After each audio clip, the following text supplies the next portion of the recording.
Okay, so today we're going to talk about how fractions are actually just part of division. So we have a problem here, and we have the problem says 12 students are sharing 4 sandwiches. How many sandwiches will each student get?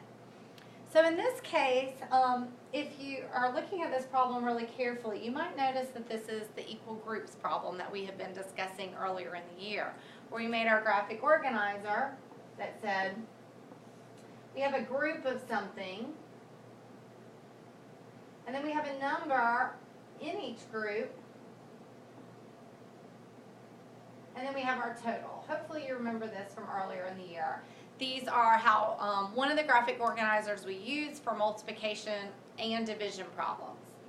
And these two are our factors, the group and number in each group, and our total is always our product. And if we're missing our total, we always multiply. And if we're missing one of our factors, the group or number in each group, we always divide to find our answer. So in this case, we look at the problem very carefully. We underline the numbers and what the numbers are describing. So 12 students, 4 sandwiches. And then we try and see, okay, and it says each, usually each, every, per, a. Anytime it's talking about that, it's usually describing the group, okay? So in this case, our group would be student.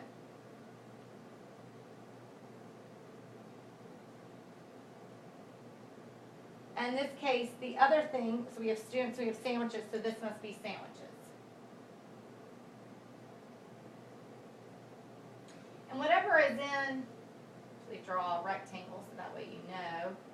This is an oval. You know that this goes with this. Whatever this is, the number in each group also has to be the total. So this also must be sandwiches. Okay, so in this case, we have 12 students. That's the only place it can go, is right there. And in this case, we have 4 sandwiches. And we have to figure out, does that mean that each student gets 4 sandwiches or that we have 4 sandwiches total? So in order to understand which one it is, we have to go back and read the question very carefully. So it says 12 students are sharing 4 sandwiches. How many sandwiches will each student get? So it seems like the number in each group, what each student will get, is what we're missing.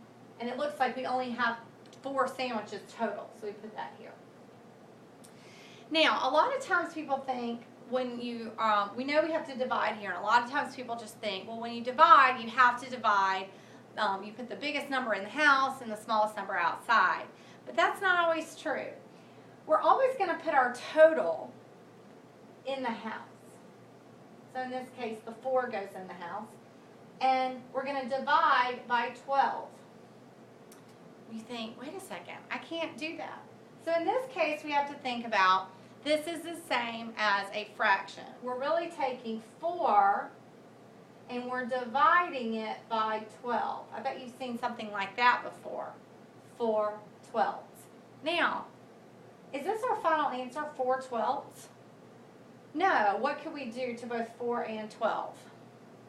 Well, hopefully you realize that we need to put it in simplest form, which means we need to divide 4 by 4 and 12 by 12.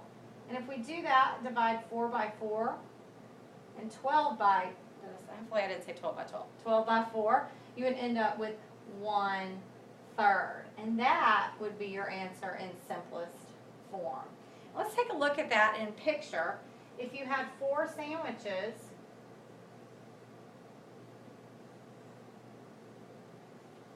you had to divide them into 12 equal parts, you would have to say, okay, that sandwich is divided into thirds, that sandwich is divided into thirds, that sandwich is divided into thirds.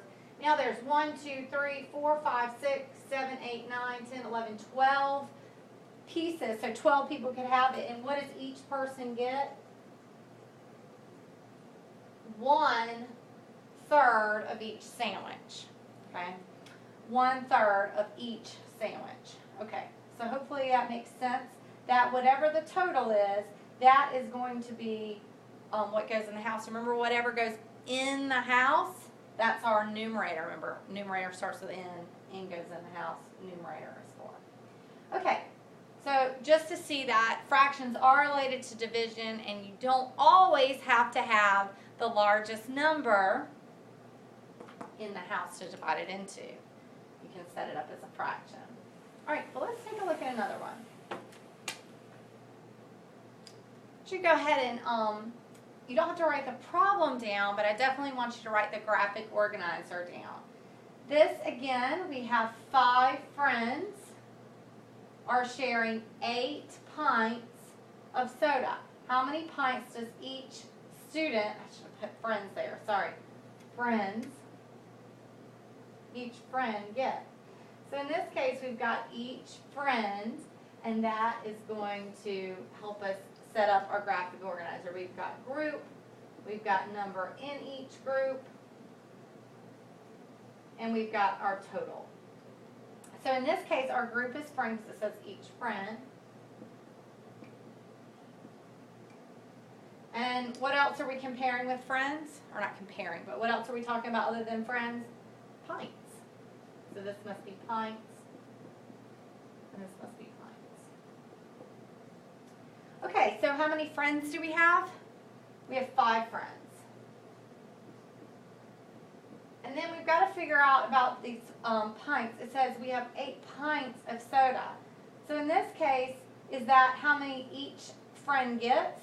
No, that's the question. How many pints does each friend get? So we put our question here. So that means we only have a total of 8 pints. In this case, what would go in the house for dividing this time? Well, hopefully you said the total. And that means the 5 would go here. So we would write this as a fraction as 8 because that's in the house fifths. Now what's wrong with 8/5? Well, you're right, it's an improper fraction. So 5 can go into 8 one time. Should have left me some space. Sorry. I've got 3 left over and 3/5. And we can check that and see that it is in simplest form. So how many pints would each friend get?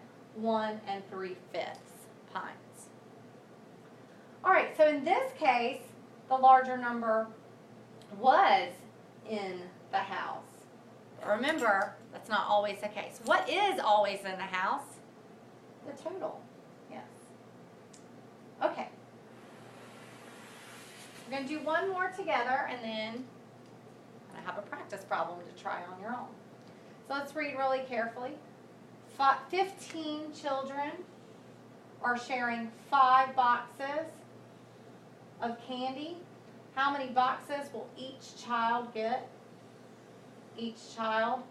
So we can do our graphic organizer. Group, number in each group, and total.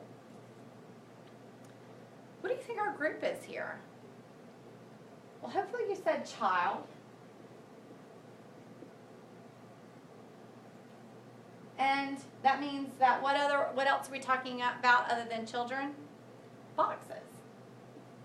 Boxes of candy, to be precise. Boxes. Okay. So how many children do we have? 15.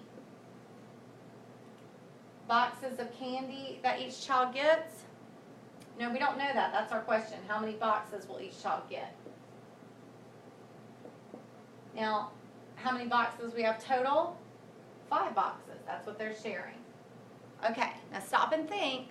What's going to go in the house? What's going to be our numerator and go in the house? Hopefully you said the total, which is 5. And what goes outside the house? 15.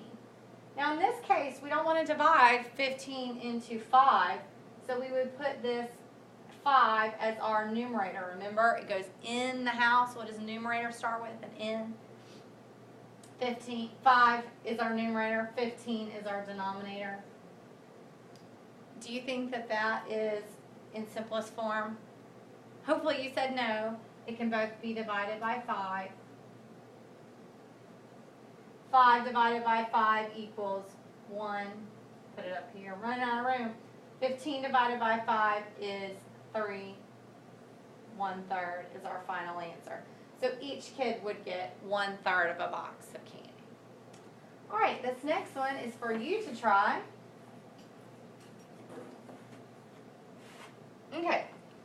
8 teachers are sharing 20 cookies. How many cookies will each teacher get? You don't have to write down the problem, but I do want you to pause the video, draw your graphic organizer, and then solve it. Remember, it's not the largest number always that goes in the house as your numerator. It's whatever the total is. So go ahead and pause the video, and we'll catch back up. So hopefully you've had a chance to work it out. Hopefully you saw that this was also an equal groups problem, and you drew your graphic organizer. You underlined 8 teachers, 20 cookies, and you saw us talking about each teacher. So in this case, our group is teacher. Our number in each group is cookies, and cookies is our total. In this case, there are 8 teachers, and there are 20 cookies that they have to share, which means we don't know how many cookies that each teacher will get yet.